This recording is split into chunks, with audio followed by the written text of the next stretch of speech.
Olá pessoal, vamos apresentar para vocês o ICA Atom. O nosso grupo é formado por Fernanda, Rosana e Teresa. ICA Atom. ICA significa Conselho Internacional de Arquivos. Atom, acesso à memória. O ICA Atom é um software para descrição arquivística em código aberto, totalmente voltado para o ambiente da web. Ele é multilingüe e multirepositório. Está em conformidade com os padrões do ICA, Conselho Internacional de Arquivo. O ICA Atom é um software criado pela empresa canadense Artefactos System, em colaboração com o PECOM do ICA. Ele está auxiliado por parceiros internacionais que arquitetaram as funções do software. Sua primeira versão foi lançada em 2016, chamada de ICA Atom versão 0.1. Desde então, ela vem sendo aprimorada e novas versões estão sendo criadas, com destaque para a mais recente, a versão 2.4, lançada em 5 de setembro de 2017.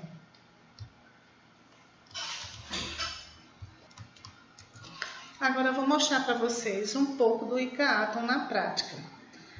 Entramos no Google, digitamos ICA Atom Demo. É para termos acesso ao demonstrativo do ICA Atom. Selecionamos aqui a primeira opção. Essa é a primeira tela do ICA Atom Demo. Vale salientar que todas as telas padrões elas vêm em inglês, mas podem ser traduzidas para qualquer idioma, inclusive para o português. Para isso, basta clicarmos com o botão direito do mouse sobre a tela e colocar traduzir para o português. Bem, a demonstração online é a maneira mais fácil que se tem de experimentar o software ICA Atom. E para isso, a gente começa selecionando aqui o endereço dema.icaatom.org.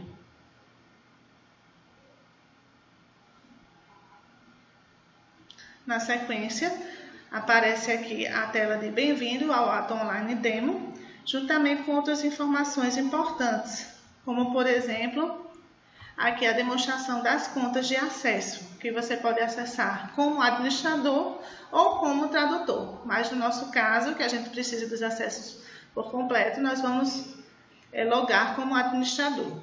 Também temos aqui na página o manual do usuário, que é para a gente obter maiores instruções. Então, na sequência, vamos logar. Vamos selecionar aqui o e-mail do administrador. Copiar. E aqui no canto superior direito, nós temos o botão para logar, para entrar. Copiamos o e-mail, digitamos a senha, entrar. Essa senha, como foi possível ver, tanto o e-mail quanto a senha são padrões no demonstrativo. Pronto, já logamos. O que foi possível observar é que agora apareceram os botões que antes estavam ocultos. E aqui esse primeiro, o botão do maisinho, é o botão de adicionar. Nele podemos adicionar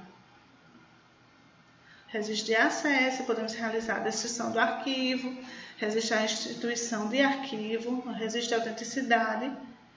Aí aqui tem prazo e função, mas na verdade não é prazo, é termo de descrição. E na tradução ficou prazo. Mas para o nosso objetivo específico aqui, nós vamos realizar a descrição. Vamos selecionar aqui esse item 2.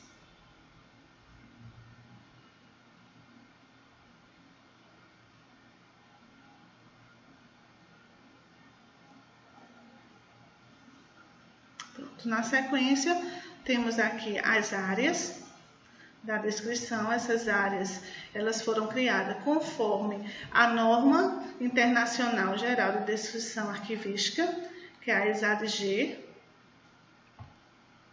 certo? E aí vamos adentrar aqui na primeira área, que é a área de identidade.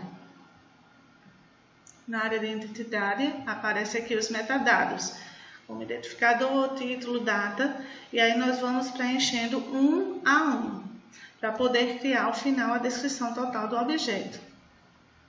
Essa estrelinha que tem aqui são porque são metadados obrigatórios. Se não conseguirmos responder todos os dados com a pesquisa, pelo menos vamos tentar responder os obrigatórios.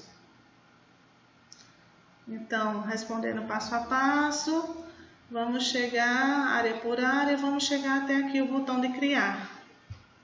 E ao clicar no botão de criar, aparece aqui uma barra no final. Essa barra final, a gente pode editar a nossa ficha, deletar, adicionar uma nova ficha, duplicá-la, movê-la, e tem aqui esse botão de mais, que esse botão ele tem uma função especial. A gente colocando aqui, importando o objeto digital, tanto ele estando já salvo no notebook, por exemplo, ou ele estando na web, a gente pode importar a figura do objeto digital, seja ele uma fotografia, medalha, entre outros. Na sequência, a gente traz para vocês aqui um exemplo que foi escolhido para tornar mais didática a apresentação. No caso, nós escolhemos representar para vocês uma medalha, medalha de Ordem Barão de Rio Branco. Essa medalha, ela pertence ao arquivo pessoal de José Simeão Leal e foi recebida pelo mesmo pelas suas ações, tanto na cultura quanto na literatura e na arte. Suas ações que ele executou junto ao Ministério da Educação e Cultura. Mas antes de mostrar aqui a descrição do item documental medalha, eu preciso falar para vocês da estrutura multinível de descrição, que aí é super importante. A gente precisa fazer a estrutura multinível de descrição da unidade descritiva, da unidade custodiadora do objeto, seja ele qual for, para depois chegar até o item em si, né? O item descritivo, que no nosso caso é a medalha. Então, nós escolhemos para exemplificar para vocês, foi o órgão custodiador da própria medalha, que no caso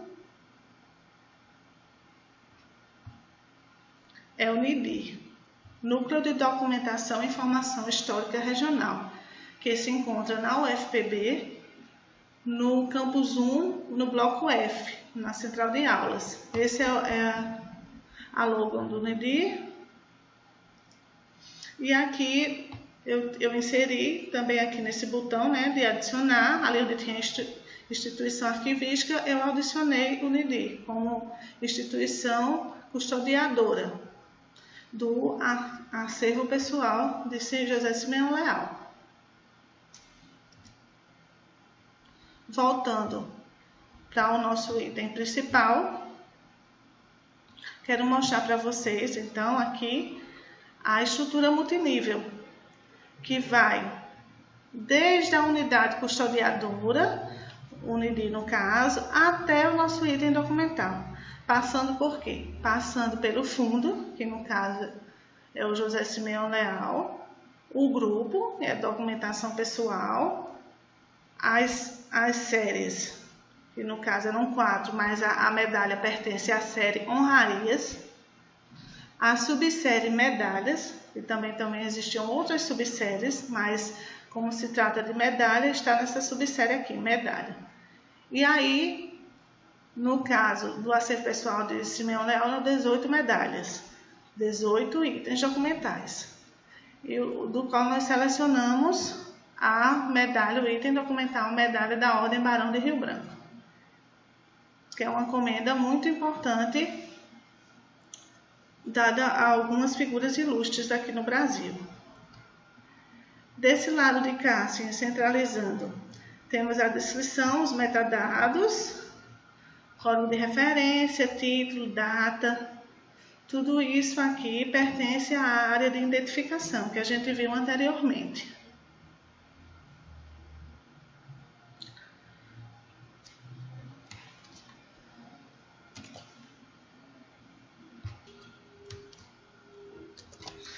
Bem, gente, nós fomos as autoras, Rosana, Tereza e Fernanda. Esperamos que vocês tenham gostado e que seja uma fonte de aprendizado.